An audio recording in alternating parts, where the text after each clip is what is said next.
Hey guys, this is Joseph with ABC Sewing Machines bringing you another do-it-yourself video. Today is going to be an important video. We're going to be covering how to replace a reciprocator, how a reciprocator works, and when we need to make any kind of changes to that or any kind of adjustments to the reciprocator. So right now what we're going to do is I'm going to take off the head, which I already have off. If you do not know how to take off your head, make sure to take a look at our YouTube video of how to remove and install your SWF head. So after you watch that video, it'll show you how to take it off.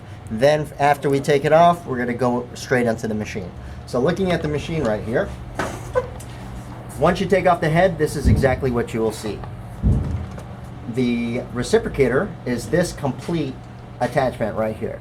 Now the job of the reciprocator is it goes up and down. It goes up and down until it grabs one of the needle bars. Once it opens and grabs and latches onto that needle bar, it's gonna slide up, slide open, latch it, and then that's when the needle bar goes up and down, once the reciprocator catches it. Now, if, let's say, when you break a needle, if you hit the hoop or anything happens, main things that you're gonna run into are your reciprocator breaks. Now, what happens when your reciprocator breaks? The top portion of the reciprocator that latches onto the needle bar, if this piece falls off, there's nothing grabbing the needle bar pulling it down. So what happens is your needle bar will not go up and down. If you have a little slight damages on your reciprocator, it might prevent it from catching completely and locking in. It might just halfway grab it and then just slip right off. So based on a couple of the symptoms, yeah, that you will have to do this setting. So looking at the machine here, the tools that we're going to need are a 2mm Allen wrench and a flathead screwdriver. Okay, so first thing we're going to do on this machine here, we want to remove this cover. Okay, so using my flathead, I'm just going to take off the screws.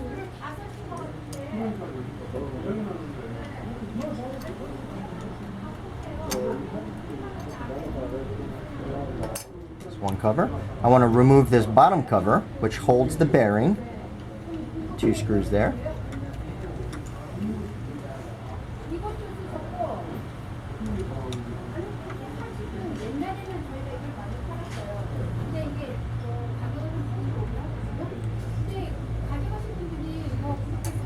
Okay, now the bearing will move up and down freely. Okay, now to remove this reciprocator, we're going to use our 2mm Allen wrench. Now if you look on the left side of the head right here, you're going to see a small little opening. Okay, that is where we insert the 2mm Allen wrench. Okay, and there's a little screw right inside there. Okay, we loosen up this screw. Try not to damage the screw, because obviously if the screw gets damaged, it's going to be a lot more harder taking that out. So we loosen this up. Couple turns. You don't have to take it out all the way. Now once we loosen this up, there's one screw holding onto that needle bar. So we just loosened up that screw. Now the needle bar should be free, as you can see right here. Okay. So we pull it straight up. If it is kind of stiff, you can put some oil on there. Use some needle nose pliers and gently go up and down to break it free. Okay. So we're just going to shimmy it up. Take out the bearing. Take out the bearing felt cushion, the oil cushion.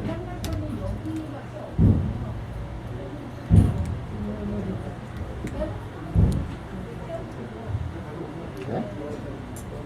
And we're going to keep going up.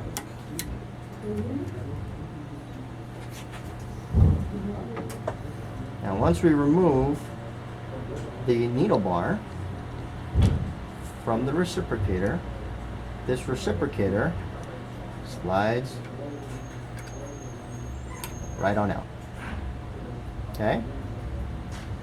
So reciprocator goes in, needle bar goes in, the felt and the bearing locks it in with the screw. Okay? Now let me show you a little something about the reciprocator.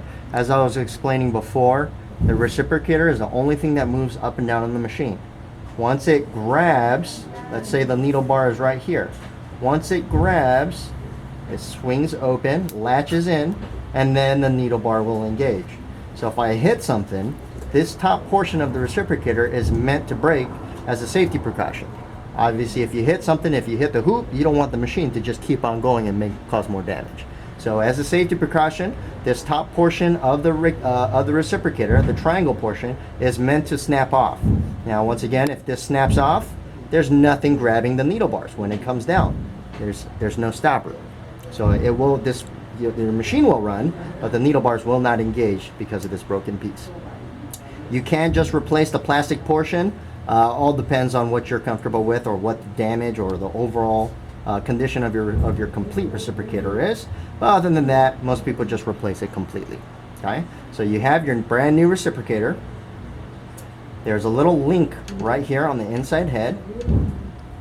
Right here, there's a little post on the back side that just slides right on in, right inside to the link. Push it back all the way. Okay. From here, my needle bar straight through the reciprocator. Okay. Comes down. We have our bearing felt oil cushion, oil felt, and our bearing. So that goes in. Let's slide those in there. Okay.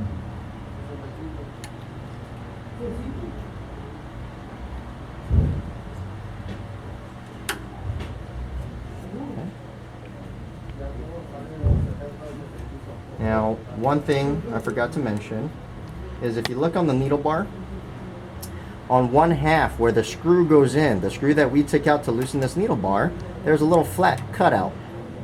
You want that cutout to be on the left side where the screw is. So we can make sure it's nice and flat, nice and tight, and we're going to be inside of that flat portion of the needle bar. Okay, so we're going to turn that over to the left side towards the screw. So it's nice and flush with the left side. And we're going to push the needle bar down. Now, how far down do you go? If you look right here on the bottom side, you do not want the needle bar to pass the frame of the bottom portion of the head. Okay, so we want it nice and flush with the actual frame. Okay, so we make sure, I just use my finger, rub along there, make sure it's nice and even. We moved our needle bar, the cut out, to be onto the left side. And from here, we get our 2mm Allen screw, and we tighten it up. You want to be careful when tightening the screw, as long as we don't damage it, because it'll be a big headache later down the line to get that screw out. Okay, so we tighten it. So make sure it's nice and secure. I use my needle nose pliers just to give it a little extra twist. Okay, so my needle bar is secure. My reciprocator has been replaced. Now, all we do is put the covers back on.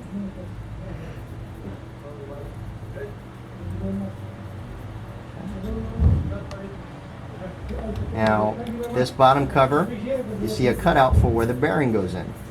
Now, one big mistake I see a lot of people doing is they'll put the bearing in and just tighten up the screw. But the problem is, when they put it in any position, this bearing has a tendency to get stuck. So what you want to do first is line up the holes, loosen up the bearing so it's nice and it flows nice and easily, and then we could insert the 2 screws to tighten it up.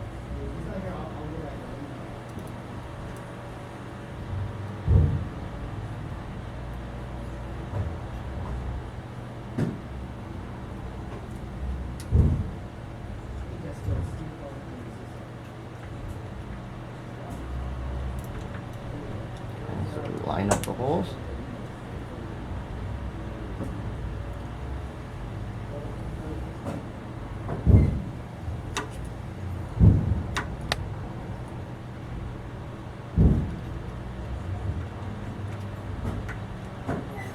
Double check our bearing, make sure it's nice and it's not getting snagged, it's nice and free.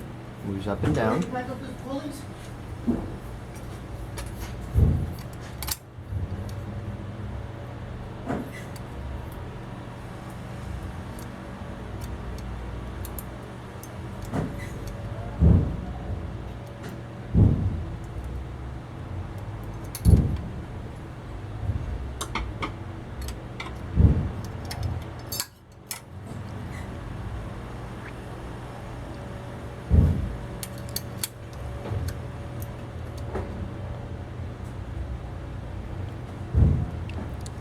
2 screws for the cover.